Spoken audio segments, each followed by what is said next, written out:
বিসমিল্লাহির রহমানির রহিম। আজকের এই অনুষ্ঠানে সম্মানিত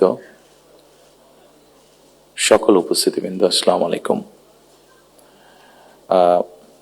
প্রথমেই আমি আপনাদের সকলকে, সম্পাদকবৃন্দ, সাংবাদিকবৃন্দ, সংবাদপত্রের মালিকবৃন্দ সহ বীর সাংবাদিকবৃন্দ সহ যারা উপস্থিত আছেন, প্রথমেই আপনাদের সকলকে আন্তরিকভাবে আমি ধন্যবাদ জানাতে চাই। আমি দেশে আসার পরে খুব স্বল্পতম সময়ে এই অনুষ্ঠানটি আয়োজন করেছি এবং আপনারা যে কষ্ট করে অনুষ্ঠানে এসেছেন তার জন্য আমি আন্তরিকভাবে আমার এবং দলের পক্ষ থেকে আমি ধন্যবাদ জানাতে চাই। সম্মানিত উপস্থিতিবৃন্দ, যারা এখানে এই মঞ্চে এসে একটু আগে বক্তব্য রেখেছেন, তাদের সকল বক্তব্য থেকে খুব পরিষ্কারভাবে কয়েকটি জিনিস বোধহয় ফুটে উঠেছে, অর্থাৎ আগামী দিন, ফিউচার। এবং ফিউচারটাকে যদি আমরা 2-3 ভাগে ভাগ করি তাহলে একটি দেখতে পাচ্ছি, সেটি ব্যক্তি হিসাবেই হোক অথবা একজন সংবাদ কর্মী হিসাবেই হোক, আপনার স্বাধীনতা, আপনার নিরাপত্তা। আমরা আরেকটি জিনিস মনে হয় আমার চোখে যেটা পড়েছে যারা বক্তব্য রেখেছেন, সেটি হচ্ছে যে গণতান্ত্রিক বা রাজনৈতিক যে অধিকারটি মানুষের, আপনার, আমার, আমাদের সকলের, সেটির ব্যাপারে একটা কনসার্ন সকলে এক্সপ্রেস করেছেন। এবং খুব সম্ভবত একজন বক্তাই এখানে একটি কথা বলেছেন, সেটি হচ্ছে যে আগামী দিন, ফিউচারটা কেমন হবে। আমি দেশে অনেকদিন থাকতে পারিনি, কি কারণে সে প্রসঙ্গে গেলাম না, আপনাদের কম বেশি ধারণা আছে। তবে সারাক্ষণই দেশের সাথে আমার যোগাযোগ ছিল। দেশের মানুষের সাথে কি হয়েছে, এখানে মাহমুদুর রহমান সাহেব বলেছেন একটি উদাহরণ দিয়ে, ওনার প্রতি পূর্ণ সম্মান রেখে আমি বলতে চাইছি, ওনার সাথে ওনার রক্তমাখা ছবি এখনো আমার চোখের সামনে ভাসে। কাজেই ওনার সাথে কি হয়েছে আমি যেমন জানি, রুহুল আমিন গাজী সাহেবের সাথে কি হয়েছে, যেভাবে উনি মৃত্যুবরণ করেছেন জেলের মধ্যে, সেটি আমি জানি। এবং সবচেয়ে বড় বিষয় হচ্ছে আমার 60 লক্ষ নেতাকর্মী, এবং তার থেকে আরেকটি হৃদয় বিদারক আমার জন্য হচ্ছে, সেটি হচ্ছে আমার মায়ের সাথে কি হয়েছে।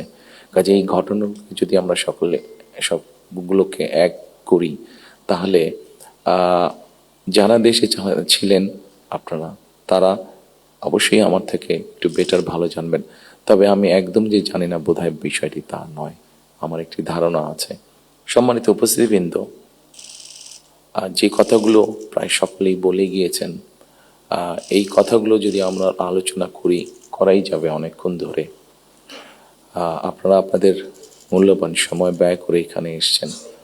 আমি এই কথাগুলোর মধ্যে থেকে একটু সরে এসে কিছু কথা বলতে চাই। আমাদের সমস্যা ছিল, আমাদের সমস্যা আছে। অবশ্যই আমরা 5ই আগস্টের আগে ফিরে যেতে চাই না। আমি আমার অবস্থান থেকে যদি চিন্তা করি, আমার এক পাশে 1981 সালের একটি জানাজা, একই সাথে আমার এক পাশে 2025 সালের 31 ডিসেম্বরের একটি জানাজা, আর আমার আরেক পাশে 2024 সালের 5ই আগস্টের একটি ঘটনা। কাজে আমার মনে হয় এটি শুধু বোধহয় আমার একার জন্য নয়, যারা আমার দলের নেতা কর্মী সদস্য এবং সামগ্রিকভাবে পুরো দেশের মানুষের সামনে বোধহয় এই দুটি উদাহরণ বোধহয় সবচাইতে বাদ বিবেচনা করার জন্য সবচাইতে ভালো উদাহরণ, যে আসলে 5ই আগস্টে ফিরে যাওয়ার কোনোই কারণ নেই আমাদের। প্রিয় উপস্থিতিবৃন্দ, হিংসা, প্রতিশোধ, প্রতিহিংসা একটি মানুষ, একটি দল বা যেভাবেই আমরা বিবেচনা করি, তার পরিণতি কি হতে পারে আমরা দেখেছি 5ই আগস্ট। এবং আমি সেজন্যই সকলকে অনুরোধ করব, দলমত নির্বিশেষে আমাদের মধ্যে মত পার্থক্য থাকবে, কিন্তু আমরা যদি চেষ্টা করি তাহলে সেই মত পার্থক্যের মধ্যে রেখে আলোচনার মাধ্যমে সেটি অনেক সমস্যার সমাধান হয়তো আমরা বের করে আনতে সক্ষম হব। কিন্তু কোনোভাবেই সেটি যাতে মত বিভেদের পর্যায়ে চলে না যায়। মত বিভেদ হলে জাতিকে বিভক্ত করে ফেললে কি হতে পারে আমরা দেখেছি। আজকে সেই জন্যই অনেকের মুখে অনেক হতাশার কথা আমরা শুনি, কিন্তু তারপরেও আশার কথা হচ্ছে যে তাদের কাছে ভবিষ্যতের চিন্তাও আছে, ভবিষ্যতের পরিকল্পনা আছে। এখানে একজন বক্তা বলেছেন, পানির কথা বলেছেন। ওনার সাথে আমার কিছুদিন আগে কথা ছিল, ওনার সামনে আমি আরো বিষয় তুলে ধরেছি। আমার দেশে ফিরে আসার পরে আমি যে কবার আমার বাইরে যাওয়ার একটু বেশি সুযোগ হয়েছে, আমি সাভারে গিয়েছিলাম, আরো কয়েকটি জায়গায় গিয়েছিলাম। আমার কাছে মনে হয়েছে নতুন প্রজন্ম একটি গাইডেন্স চাইছে, নতুন প্রজন্ম একটি আশা দেখতে চাইছে। শুধু নতুন প্রজন্ম না, আমার কাছে মনে হয়েছে প্রত্যেকটি প্রজন্মই মনে হয় কিছু একটি গাইডেন্স চাইছে। আমরা যারা রাজনীতিবিদ করি আমাদের কাছে হয়তো অনেক প্রত্যাশা, সকল প্রত্যাশা হয়তো বা পূরণ করা সম্ভব নয়, কিন্তু আমরা রাজনীতিবিদরা যদি 1971 সাল, 1990 সাল, 2004-এর 24 সালের 5ই আগস্ট এই সবগুলোকে আমাদের সামনে রেখে আমরা যদি দেশের স্বাধীনতা, দেশের সার্বভৌমত্বের জন্য কাজ করি, তাহলে নিশ্চয়ই আমার কাছে মনে হয় একজন রাজনৈতিক কর্মী হিসাবে আমি দৃঢ়ভাবে বিশ্বাস করি আমরা জাতিকে একটি সঠিক ডাইরেকশনে নিয়ে যেতে সক্ষম হব। আমি জানি না এটা কতটুকু রিলেটেড, একটি ছোট ঘটনা আপনাদের সামনে তুলে ধরতে চাই। আমাকে চিকিৎসার জন্য এই দেশ থেকে 2008 সালে চলে যেতে হয়েছিল যুক্তরাজ্যে। 2008 সালে যাওয়ার পরে 2010 সালে সেখানে প্রথমে একটি নির্বাচন আমি দেখেছিলাম। তো যেহেতু সেটি নির্বাচন ছিল, স্বাভাবিকভাবে রাজনৈতিক কর্মী হিসাবে আমার একটা ইন্টারেস্ট ছিল। টিভির সামনে বসে আমি ডিবেট দেখছিলাম। সেখানে দুজন নেতার মধ্যে, দুটি মেইন দলের নেতার মধ্যে, লেবার এবং কনজারভেটিভ, অনেকদিন ধরে লেবার ছিল, 2010 সালে নির্বাচনে কনজারভেটিভ আসে। তো দুই দলের দুই নেতার মধ্যে একটি আলোচনা হচ্ছিল। খুব দুঃখজনক হলো, বাংলাদেশ বাদই দিলাম, শুধু ঢাকা শহরের মধ্যেই কোনো অ্যাম্বুলেন্স সার্ভিস নেই। গত 54-55 বছরে আমরা মানুষের চিকিৎসা সেবার জন্য অ্যাম্বুলেন্স সার্ভিস গড়ে তুলতে সক্ষম হইনি। এটি খুবই দুঃখজনক ব্যাপার। তো এই অ্যাম্বুলেন্স সার্ভিস নিয়ে দুই নেতার মধ্যে তখন কথা হচ্ছিল। খুব সম্ভবত তখন যতটুকু আমার মনে আছে, তখন এমার্জেন্সির জন্য অ্যাম্বুলেন্স সার্ভিস কল করলে 20 মিনিটের মতন সময় লাগতো আসতে অ্যাম্বুলেন্সের। একজন বলছে 20 মিনিট লাগে, এটাকে আমরা 19 মিনিট করবো। আরেকজন বলছিল যুক্তি তর্ক দিয়ে যে 20 মিনিট লাগে, এটাকে আমরা 15 মিনিটে নিয়ে আসবো। অর্থাৎ একজন 1 মিনিট কমাচ্ছে, একজন 5 মিনিট কমাচ্ছে। এই কাজটি তারা তাদের জনগণের জন্যই করতে চাইছে। আমার মনে হয় এখানে যেটা একটু আগে মাহফুজ আলম সাহেব যে পানির কথাটি বললেন, খুব সঠিকভাবে বলেছেন। ঠিক এখন যেভাবে চলছে এইভাবে যদি চলে, আমার যতটুকু ধারণা আগামী 10 থেকে 15 বছর, হার্ডলি 20 বছর পরে ঢাকা শহরে কোনো জায়গায় থেকে পানি আমরা পাবো না। আমাদের বুড়িগঙ্গা নদী সম্পূর্ণ রকম পলিউটেড, 100% পলিউটেড। শীতলক্ষা নদী 50%-এর মতন পলিউটেড। এখন মেঘনা নদী থেকে পানি আনার চেষ্টা করা হচ্ছে, আসছে বোধহয় একটা প্রজেক্ট কাজ হচ্ছে, কিন্তু এটার পানিও আগামী 10 থেকে 15 বছর মধ্যে পলিউটেড হয়ে যাবে। ঢাকা শহরে যে 3.5 কোটি মানুষের মতন মানুষ বাস করছে, এদের কেউ পানি পাবে না। পানির অপর নাম জীবন। সারা দেশে যদি এই সমস্যা শুরু হয়, তাহলে বিষয়টি কত ভয়াবহ হতে পারে। আমার মনে হয় এইরকম বিষয়গুলি নিয়ে বোধহয় এখন আলোচনা হওয়া উচিত, সেটি সংসদে হোক, সেটি বিভিন্ন সেমিনারে হোক। কারণ তা না হলে একটি ভয়াবহ ভবিষ্যৎ আমাদের সামনে অপেক্ষা করছে হয়তোবা, which is very unwanted.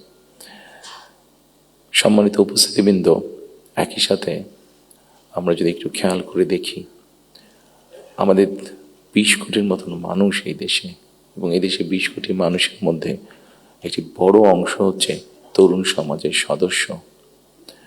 এই তরুণ সমাজের সদস্যদেরকে বিভিন্নভাবে আমাদেরকে উপায় বের করতে হবে কিভাবে তাদের কর্মসংস্থানের ব্যবস্থা হয়, সেটি দেশের ভিতরে হোক, সেটি দেশের বাইরে হোক। আমরা যদি এটি সক্ষম না হই এই কাজটি করতে, তাহলে আমরা 5ই আগস্ট বলি, 90-এর আন্দোলন বলি, 1971 সালের স্বাধীনতা যুদ্ধ বলি, আমাদের মনে হয় খুব সম্ভবত প্রত্যেকটি প্রত্যাশা ধ্বংস হয়ে যাবে। এখানে একজন সংবাদকর্মী, নারী সংবাদকর্মী, নারীর নিরাপত্তা বা নিরাপত্তা নিয়ে কথা বলেছেন উনি। আমরা মনে করি নিরাপত্তা শুধু নারীর না, নারী পুরুষ উভয়ের ক্ষেত্রে হওয়া উচিত। ছোট যদি একটি এক্সাম্পল দিই, খুব সম্ভবত বাংলাদেশে বছরে 7,000-এর মতন মানুষ, খুব সম্ভব গত বছর 7,000-এর মতন মানুষ রোড অ্যাক্সিডেন্টে মারা গিয়েছে। আমার কাছে বিষয়টি খুব অস্বাভাবিক লাগে।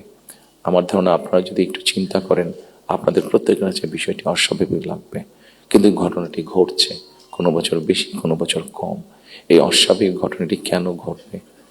একজন মানুষ রোড অ্যাক্সিডেন্টে অধিকাংশ ক্ষেত্রে যারা মারা যাচ্ছে, আমরা যদি তাদের সামাজিক স্ট্যাটাসটা দেখি, খুব যে অবস্থাপন্ন লোক, যারা আর্থিকভাবে সচ্ছল, তারা যে মারা যাচ্ছেন তা না, কিন্তু যেই মানুষগুলো মারা যাচ্ছে সেই মানুষরা হয়তো তাদের ফ্যামিলির অনলি আর্নিং সোর্স।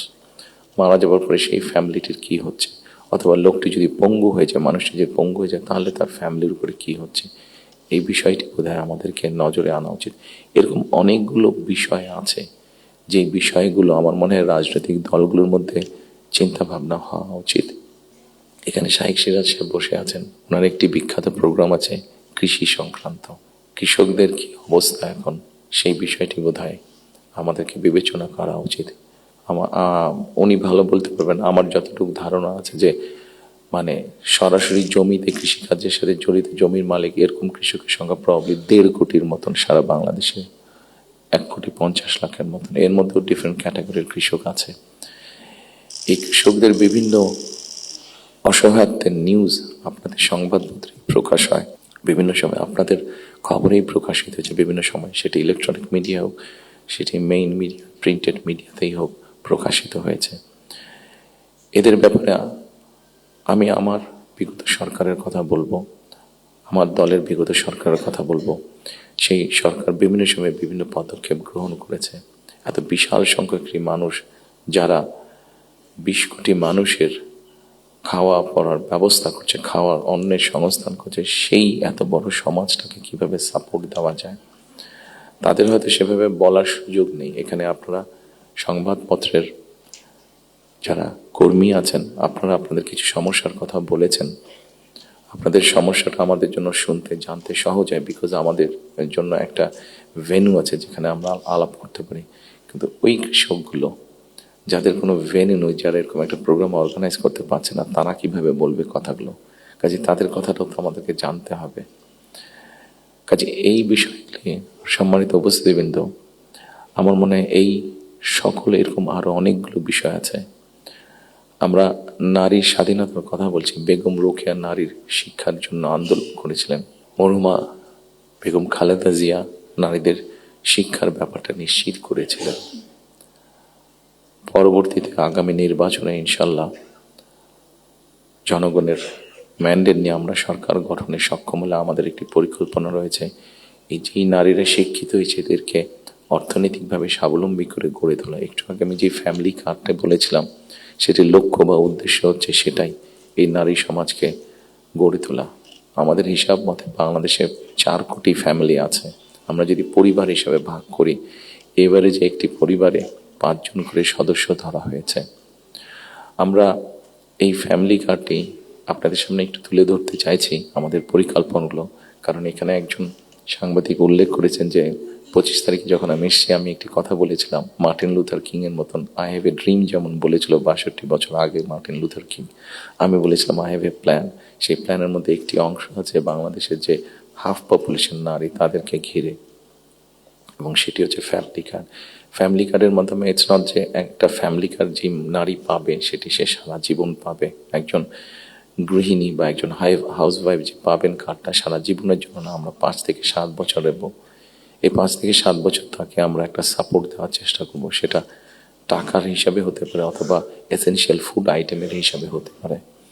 কারণ আমরা দেখেছি যে একজন নারী বা একজন স্ত্রীকে বা একজন গৃহিণীকে যদি একটি সাপোর্ট দেওয়া হয়, সেটি সে তার ফ্যামিলির জন্য সঠিকভাবে খরচ করে দেন একজন পুরুষ। এবং আমরা রিসার্চ দেখেছি যে যদি 5 থেকে 7 বছর দেওয়া যায়, তাহলে সে যেই অর্থটা তার হাতে জমা হয়, সে মূলত 3টি কাজে খরচ করে। প্রথমত তার ফ্যামিলির স্বাস্থ্যের পেছনে, দ্বিতীয়ত তার ফ্যামিলির ছেলে মেয়েদের শিক্ষার পিছনে তৃতীয়ত সে যে অর্থটা জমা করতে পারে সেটি সে ছোট ছোটভাবে ইনভেস্ট করে। খুব স্বাভাবিকভাবে এইভাবে যখন সে ইনভেস্ট করা ধরবে, স্বাভাবিকভাবে তার গ্রামের লোকাল ইকোনমিটা স্ট্রেংথেন হবে, তার উপজেলার ইকোনমিটা স্ট্রেংথেন হবে, তার জেলার ইকোনমিটা স্ট্রেংথেন হবে, তার পরিবারটা শিক্ষিত এবং তার পরিবারটা যদি হেলদি হয়, এভাবে পুরো গ্রামটা হবে, এভাবে পুরো উপজেলাটা হবে, এভাবে পুরো জেলাটা, বিভাগ, একসময় গিয়ে দেশটা হবে। 4 কোটি ফ্যামিলির মধ্যে আপনারা বলতে পারেন একবারে কি দেওয়া সম্ভব কিনা? না, 4 কোটি ফ্যামিলির মধ্যে একবারে দেওয়া সম্ভব না। গ্র্যাজুয়ালি আমরা যাব, যারা প্রান্তিক, যারা যাদের যাদের নিডফুল আন্ডার প্রিভিলেজ, তাদেরকে দিয়ে আমরা শুরু করব। এই কার্ডটি আমরা, আপনারা জিজ্ঞেস করতে পারেন হয়তো কার্ডটি কাদেরকে দেবেন। আমরা কার্ডটি জেনারেল রেখেছি, ইউনিভার্সাল রেখেছি, কারণ আমরা অতীতে দেখেছি বিভিন্ন সময় বিভিন্ন সোশ্যাল সেফটি নেটওয়ার্কের আওতায় যাদেরকে নিয়ে আসা বিভিন্ন ক্যাটাগরি করা হয় এবং সেখানে কারাপশন দেখা দেয়। সেই জন্য আমরা এটি জেনারেল রেখেছি। এটি একজন গ্রামের কৃষকের স্ত্রী যেমন পাবে, ইমাম সাহেবের স্ত্রী যেমন পাবে, প্রাইমারি স্কুলের শিক্ষকের স্ত্রী যেমন পাবেন, ঠিক একইভাবে ডিসি সাহেবের স্ত্রীও পাবেন, এসপি সাহেবের স্ত্রীও পাবেন। তবে আমরা দৃঢ়ভাবে বিশ্বাস করি ডিসি সাহেবের স্ত্রী বা এসপি সাহেবের স্ত্রী নিশ্চয়ই ওনারা নেবেন না, কারণ ওনাদের ওটি প্রয়োজন হবে না। করাপশনটাকে যাতে মানে একটা স্প্রেড না করে, করাপশনটা যাতে স্বাভাবিক একটা পর্যায়ে থাকে, কিছু তো অ্যানোমালিজ হতে পারে, সেটি আমরা গ্র্যাজুয়ালি ঠিক করব। ঠিক এভাবে কৃষকদেরকে হেল্প করার জন্য আমরা কৃষি কার্ড করেছি। একটি বড় সমস্যা হচ্ছে হেলথ ইস্যু। বাংলাদেশে 20 কোটি মানুষ, আমরা স্লোগান দিয়ে হয়তো বলতে পারি যে সকলের জন্য স্বাস্থ্যর ব্যবস্থা করব, আমরা সকলকে স্বাস্থ্য সুবিধা আমরা দিব। এখানে আপনারা অনেকেই আছেন যারা আপনারা ইউকেতে গিয়েছেন, যেহেতু আমি ইউকেতে অনেকদিন ছিলাম, স্বাভাবিকভাবে আমি তাদের বিষয়টি আমার নজরে বেশি পড়েছে। তাদের ওখানে বৈধভাবে যে কোনো মানুষ থাকে, তাকে তারা পূর্ণ হেলথ সার্ভিস দেয়, সেটা যে কোনো ধরনের, সেটা বাইপাস হোক, কার্ডিয়াক হোক, ক্যান্সার হোক, সব রকম চিকিৎসা তারা দেয়।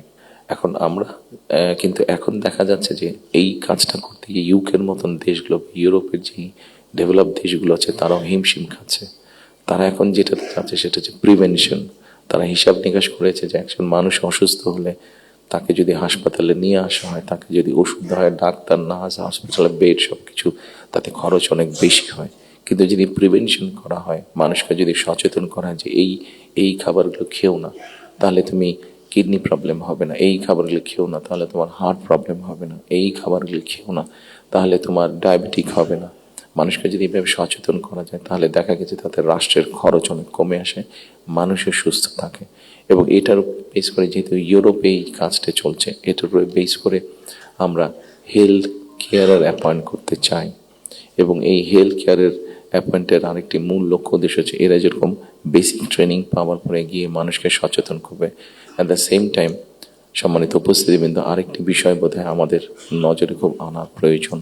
একটি বিষয়, খুব ভয়াবহ পরিস্থিতি, মাহফুজ আলম সাহেব যেরকম পানির কথা বলেছেন, সেরকম আরেকটি ভয়াবহ পরিস্থিতি হচ্ছে যে আমাদের জনসংখ্যা যেভাবে বাড়ছে, আমরা যদি সৌদি আরব বা কুয়েতের সবগুলো তেল খনিও এখানে নিয়ে আসি, তাহলে হয়তো আমরা এই এত রিসোর্স দিয়ে আমরা এত মানুষকে সমস্যার সমাধান করতে পারবো না। সেই জন্য আমাদেরকে অবশ্যই পপুলেশন কন্ট্রোলে যেতে হবে, আমাদের দেশের জনসংখ্যাকে সীমাবদ্ধতার মধ্যে আনতে হবে। এবং সেই জন্য এই হেলথ কেয়ার যে নিয়োগ হবে, এই হেলথ কেয়ারের 80 থেকে 85% আমরা 1 লক্ষের মতন আমাদের টার্গেট নিয়োগ করা।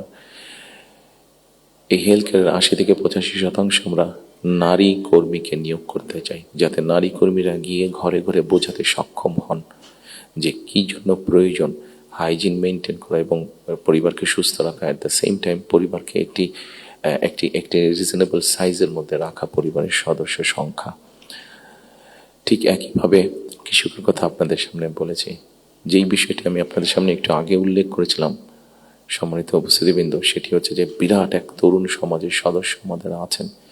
এই তরুণ সমাজের সদস্যদেরকে, সেটি গ্রামে হোক সেটি শহরে হোক, বিভিন্ন জনের বিভিন্ন কোয়ালিফিকেশন বা শিক্ষা ব্যাকগ্রাউন্ড আছে, সেটার উপরে বেস করে আমরা ভোকেশনাল টেকনোলজিক্যাল ইনস্টিটিউশনকে আমরা মডার্নাইজ করতে চাই। আমাদের ভোকেশনাল এবং টেকনোলজিক্যাল ইনস্টিটিউশন যেগুলো আছে, সেগুলোর মধ্যে প্রায় 200-250 মতন সাবজেক্ট আছে, যেগুলোর এত প্রয়োজন নেই আমাদের। আমরা এর মধ্যে কিছু কাজ করেছি, প্রাইমারি কাজ করেছি, যে নর্মালি যেসব দেশে আমাদের মানুষ যেতে পারবে বা পারে, যেমন তার একটা বড় অংশ হচ্ছে মিডল ইস্ট, সেখানে কি কি কাজের স্কোপ আছে আগামী 5 থেকে 10 বছর। একটি বড় মার্কেট হচ্ছে মানুষ যাবার জন্য, দেশ থেকে স্কিল শ্রমিক যাওয়ার মতন একটি বড় মার্কেট আস্তে আস্তে তৈরি হচ্ছে জাপানে, আস্তে আস্তে তৈরি হচ্ছে ইউরোপে, ইভেন চায়নাতেও তৈরি হচ্ছে। আমরা মোটামুটিভাবে একটি অ্যানালাইসিস করে দেখি যে কী কী ধরনের মানুষ এখানে যেতে পারে, সেটার উপরে বেস করে আমরা আমাদের ভোকেশনাল ইনস্টিটিউটগুলোকে আমরা সেইভাবে মডার্নাইজ করতে চাইছি। আপনারা নিশ্চয়ই খেয়াল করেছেন, যেহেতু আপনারা সংবাদ কর্মী, আপনারা নিশ্চয়ই খেয়াল করেছেন গত কয়েকদিনে আমার সাথে বেশ কিছু বিদেশি ডিপ্লোমেট দেখা করেছেন। ওনাদের মধ্যে যে সকল দেশগুলো এই ভোকেশনাল এবং টেকনিক্যাল ইনস্টিটিউশনে ওনারা অনেক ডেভেলপ, তাদেরকে আমরা বলেছি যে আপনাদেরকে এই সাহায্যগুলো সহযোগিতা করতে হবে। ওনারা খুশি মনে আমাদেরকে বলেছেন যে ওনারা এই ব্যাপারে সহযোগিতা করবেন। আমরা যদি আমাদের ছেলেদেরকে, এই মুহূর্তে 8 থেকে 10 লক্ষ মানুষ প্রতি বছর বিদেশে যাচ্ছে, তার মধ্যে প্রায় 6.5-7 লক্ষ মানুষ মধ্যপ্রাচ্যে যাচ্ছে। কিন্তু আপনারা যদি খেয়াল করে দেখেন যে তারা যে যাচ্ছেন মধ্যপ্রাচ্যে, তারা কিন্তু আনস্কিল্ড হিসেবে যাচ্ছেন। তাদেরকে যদি আমরা কিছুটা ভাষা শিখিয়ে দিতে পারি এবং সেখানে যেই কাজগুলোতে তারা যাচ্ছেন সেগুলোর ব্যাপারে মিনিমাম ট্রেনিং দিয়ে দিতে পারি, তাহলে কিন্তু গিয়ে তারা ওখানে বেটার করতে সক্ষম হবেন। ঠিক এইভাবে যদি আমরা রিসার্চ করে যদি মার্কেটগুলোকে বের করতে পারি, তাহলে দেশের বাইরে আমরা বহু সংখ্যক অ্যাকাউন্ট, যে 8 থেকে 10 লাখ, অ্যাবাউট 1 মিলিয়ন মানুষ বিদেশে যাচ্ছে, এটাকে খুব সহজে 2 থেকে 3 বছর মধ্যে পসিবলি 1.5 to 2 মিলিয়ন করা যাবে। 15 থেকে 20 লক্ষ মানুষ করা যাবে। এবং 15 থেকে 20 লক্ষ মানুষ শুধু যাচ্ছেন না, তাদেরকে যদি ট্রেনিং এবং ল্যাঙ্গুয়েজ দিয়ে আমরা পাঠাতে পারি, তাহলে ভ্যালু অ্যাড হবে। এখন যদি কেউ $100 আর্ন করে মাসে, ইজিলি সেটা $300 নিয়ে আসতে পারবো। তাহলে বৈদেশিক মুদ্রার একটা বিশাল অংশ আমরা আনতে পারবো, যেটা দিয়ে আমরা কাজ করতে পারবো। আপনারা যেরকম বিভিন্ন বিষয়ে উল্লেখ করেছেন, বিভিন্ন দাবি দেওয়ার, সেই জিনিসগুলো আমরা পূরণ করতে পারবো। আমরা একটি জিনিস বিবেচনা করছি এই মুহূর্তে। এখন যদি আমরা দেখি আমাদের বৈদেশিক মুদ্রা উপার্জনের রাস্তা মূলত দুটি, একটি হচ্ছে গার্মেন্টস এবং একটি হচ্ছে আমাদের রেমিটেন্স, যেটা প্রবাসীরা পাঠিয়ে থাকেন কষ্ট করে। এইটির সংখ্যাকে আমরা বাড়াতে চাচ্ছি। আমরা একটি চিন্তা ভাবনা করেছি, এর মধ্যে নিজেদের মধ্যে আমরা আলাপ করেছি যে যে কোনো উদ্যোক্তা যদি একটি ইন্ডাস্ট্রি বা ফ্যাক্টরি সেট করেন, যেটির শতকরা 100 ভাগ পণ্য বিদেশে রফতানি হবে। যেমন কেউ যদি বলেন যে আমি কলমটি তৈরি করবো, কিন্তু এটা not for local market, absolutely for export market, তাহলে আমরা তাদেরকে বন্ডেড ফ্যাসিলিটি দেওয়ার কথা চিন্তা করছি। কাজে সম্মানিত উপস্থিতির মধ্যে আমি যদি এইভাবে আপনাদের সাথে আলোচনা করি, অনেক সময় লাগবে, সময় কম, আপনার প্রত্যেকে ব্যস্ত মানুষ, প্রত্যেকে আপনাদের সময়ের মূল্য আছে। আমি আমার কিছু চিন্তা ভাবনাগুলো আপনাদের সামনে শেয়ার করলাম। আপনাদের এখানে কয়েকটি কথা খুব সম্ভবত উঠে এসেছে, যতটুকু আমার মনে পড়ছে। এখানে নয়া দিগন্তর সম্পাদক সাহেব একটু আগে বলেছেন যে আমার প্ল্যানটা পরিষ্কার না। আমার মনে হয় পুরোপুরি পরিষ্কার না হলেও কিছুটা হয়তো আমি পরিষ্কার করতে সক্ষম হয়েছি। আরও কিছু প্ল্যান আছে আমাদের, যেমন কর্মসংস্থানের ক্ষেত্রে আরেকটি প্ল্যানের কথা আপনাদেরকে উল্লেখ করি। যেমন আইটি সেক্টরে আমাদের অনেক ইয়াং ছেলে মেয়ে আছে যারা আইটি সেক্টরে কাজ করছেন। আমরা স্বৈরাচারের সময় দেখেছি বাংলাদেশের বিভিন্ন জায়গায় আইটি পার্কের নামে কতগুলা বড় বড় বিল্ডিং তৈরি করা হয়েছে। কিন্তু এখনই আমি কিছু পত্রিকার পাতায় নিউজ দেখেছি, গত 2-1 বছর আগেও নিউজ দেখেছি, 2-3 বছর আগে নিউজ দেখেছি, যে এই পার্কগুলো অনেক ক্ষেত্রে দেখা যাচ্ছে যে অসামাজিক কাজ হচ্ছে, অথবা সেখানে কমিউনিটি সেন্টার হচ্ছে। অর্থাৎ আইটি পার্ক বলতে যাবো যে তার বিন্দু কোনো কিছুই সেখানে নেই। প্রিয় সম্মানিত উপস্থিতিবৃন্দ, আমরা এই আইটি পার্কগুলোকে একটু ডিফারেন্টভাবে নিয়ে আসতে চাইছি। আমাদের বিভিন্ন জায়গায় যে আইটি পার্কগুলো আছে, এই আইটি পার্কগুলোকে আমরা ওই এলাকায় যদি আমরা বের করতে পারি, আমাদের তরুণ সমাজের কারা কারা আইটিতে কাজ করছেন, অনেকেই কাজ করছেন। কেউ কাজ করছেন ডাটা প্রসেসিংয়ে, কেউ কাজ করছেন হয়তো কোনো রকম ডিজাইনিংয়ে, কেউ কাজ করছেন হয়তো অনলাইন শপিংয়ের, শপিং মানে অনলাইন ট্রেড করছেন অনেকে। আমাদের একটা চিন্তা ভাবনা আছে যে এই মানুষগুলোকে একত্রিত করে আমরা ওই আইটি পার্কগুলোকে ফ্রি ওয়াইফাই দেবো এবং তাদেরকে ছোট ছোট স্পেস করে তাদেরকে অফিস করে দেবো। এখন হয়তো তারা হলে যারা থাকছেন, যদি স্টুডেন্ট হয়ে থাকেন হলে বিছানার উপরে কাজ করছে, তাহলে মেসে থাকলে মেসের ওই ছোট্ট কোনায় কাজ করছে, অথবা বাসায় থাকলে হয়তো বিছানার উপরে বসে কাজ করছে, অথবা ছোট্ট একটা টেবিল চেয়ার নিয়ে কাজ করছে। কিন্তু আমরা যদি তাদেরকে একটা স্পেস করে দিতে পারি, তাহলে কিন্তু তারা তাদের বিজনেসটা অনেক ফ্লরিশ করতে পারবে এবং স্বাভাবিকভাবে তার বিজনেস যখন ফ্লরিশ হবে, সে তখন আরও হয়তো তার মতন আরও কয়েকজনকে একসাথে নিয়ে আরও একটু বড় কোম্পানি করবে। অর্থাৎ এই সবগুলো সম্ভাবনার কথা বলছে এবং এই সম্ভাবনার কথাগুলো অবাস্তব নয়। আমরা চেষ্টা করলে এই সম্ভাবনাগুলোকে আমরা বাস্তব রূপ দিতে পারবো। ঠিক একইভাবে আজকাল ফেসবুকে গেলে অথবা টিকটকে গেলে আমরা দেখি আমাদের তরুণ সমাজের সদস্যরা অনেকে অনেক প্রতিভাবান, বিভিন্ন রকম কন্টেন্ট তারা মেক করছেন। এই কন্টেন্ট মেক করতে গেলে সরকারের কিছু পলিসি আছে, যে পলিসিগুলো ঠিক করতে পারলে তাদের জন্য বেটার হবে, তাদের ইনকামটা বেড়ে যাবে। ইন্টারন্যাশনাল গেটওয়ে যে আছে, যেখানে কারেন্সি আসে বা যায়, এখানে কিছু সমস্যা আছে, পেপাল সহ এরকম যেগুলো আছে, আমরা এরই মধ্যে তাদের সাথে কথা বলেছি যে কিভাবে এই সমস্যাগুলো সমাধান করা যায়। অর্থাৎ যারা আমাদের অনলাইনে কাজ করবে বা কন্টেন্ট মেক করবে, এরা যে যাবে, এরা যে অ্যাড হবে, যে ইনকামটা তাতে আসবে, সেটা কিভাবে সহজে তাদের কাছে এসে পৌঁছতে পারে, এ ব্যাপারে আমরা তাদের সাথে মোটামুটিভাবে আলাপ করেছি। ইনশাল্লাহ আমরা গভর্নমেন্ট ফর্ম করতে পারলে এই ব্যাপারটা আমরা দ্রুততার সাথে করতে তখন সক্ষম হব এই সমস্যাটার সমাধান করতে। সম্মানিত উপস্থিতিবৃন্দ, আমাদের সামনে আপনারা এখানে অনেকে উপস্থিত আছেন যাদের অনেক লম্বা অভিজ্ঞতা আছে দেশ স্বাধীনের পর থেকে। আমাদের দেশ স্বাধীনের পর থেকে অনেক উথাল পাতাল ঝড় অনেক হয়েছে, রাজনৈতিক অঙ্গন থেকে অর্থনৈতিক অঙ্গনে। এখানে একজন বক্তা বলে গিয়েছেন যে সামনে আমাদের চ্যালেঞ্জ আছে।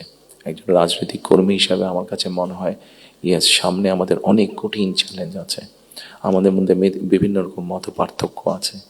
একজন রাজনৈতিক কর্মী হিসাবে আজকে আপনাদের কাছে এবং আপনাদের মাধ্যমে সকল রাজনৈতিক দলের সদস্যদের কাছে, সামগ্রিকভাবে সমাজের সকল মানুষের কাছে আমি একটি বিনীত আহ্বান রাখতে চাই যে আমাদের বিভিন্ন মত পার্থক্যগুলো নিয়ে যাতে আমরা আলোচনা করতে পারি, আলাপ করতে পারি।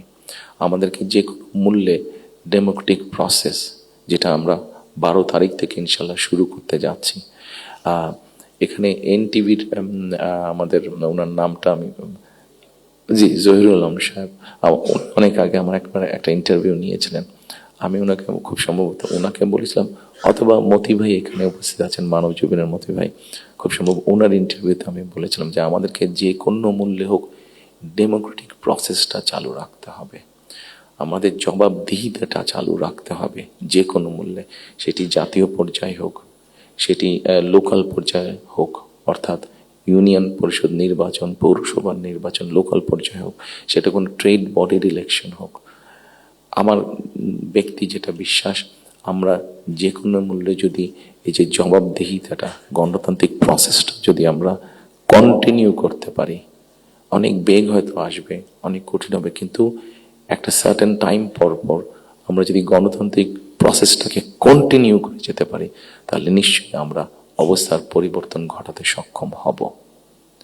এবং আরেকটি কথা, কাউকে আঘাত না করি আমি বলতে চাইছি, কোনো রাজনৈতিক দলের নেতা সদস্য কাউকে আমি আঘাত করতে চাইছি না। আমি আমার চিন্তাটা শুধু ওনাদের সামনে তুলে ধরতে চাইছি যে আসুন আমরা দেশের মানুষের শিক্ষা, দেশের মানুষের স্বাস্থ্য, দেশের নারীদের অধিকার, এম্পাওয়ারমেন্ট, কর্মসংস্থান, পরিবেশ, সব কিছু মিলে এই যে বিষয়গুলো, যেটি একটি সাধারণ মানুষের জন্য প্রযোজ্য সংস্কার, রিফর্ম, যে বিষয়গুলি নিয়ে আমরা আলোচনা করেছি, আপনারা যদি একটু খেয়াল করে দেখেন, এই রিফর্মের মধ্যে আমার কাছে মনে হয়েছে যে 3টি পার্ট আছে। একটি হচ্ছে সাংবিধানিক পার্ট, একটি হচ্ছে আইনগত পার্ট, এবং আরেকটি হচ্ছে মানুষের প্রতিদিনের জীবনযাত্রা, নিরাপত্তা, তাদের সিকিউরিটি, সবকিছু নিয়ে একটি পার্ট আছে। আমরা সাংবিধানিক বিষয় নিয়ে আলোচনা করেছি, আইনগত বিষয় নিয়ে আলোচনা করেছি।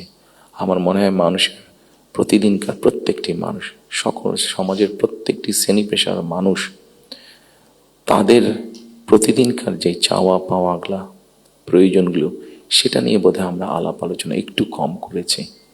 আমার কাছে মনে হয় সেই বিষয়গুলি নিয়ে বোধহয় আলোচনা করা উচিত।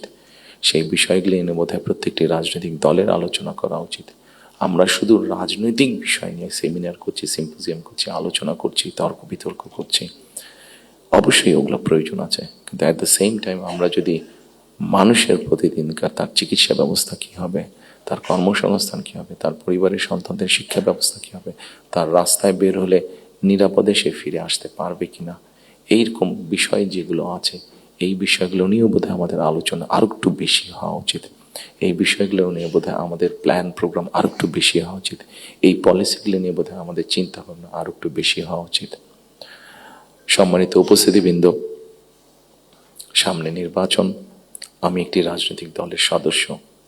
স্বাভাবিকভাবেই আমরা 22 তারিখ থেকে আমাদের সকল রকম পরিকল্পনা নিয়ে জনগণের সামনে যাব। আপনারা যারা আজকে কষ্ট করে আমাদের আমন্ত্রণে এখানে এসেছেন, আবারও আপনাদেরকে আমি আমার এবং আমার দলের পক্ষ থেকে আন্তরিক ধন্যবাদ জানাতে চাই। একই সাথে আমরা ইনশাল্লাহ দেশের মানুষের সমর্থন নিয়ে সরকার গঠনে সক্ষম হলে যাতে আপনাদের কাছ থেকে এমন ধরনের আলোচনা সমালোচনা আমরা পাই যেটা আমাদেরকে সাহায্য করবে দেশকে সামনে এগিয়ে নিয়ে যেতে। শুধু সমালোচনা করার জন্য নয়, আপনাদের কাছ থেকে এমন সমালোচনা আমরা পাই যাতে আমরা দেশের মানুষের যে সমস্যাগুলো আছে সেই সমস্যাগুলো যাতে আমরা সমাধান করতে সক্ষম হই। আমরা সরকার গঠনে সক্ষম হলে সেই প্রত্যাশা রেখে আবার আপনাদেরকে ধন্যবাদ জানিয়ে আমার বক্তব্য শেষ করছি। আসসালামু আলাইকুম।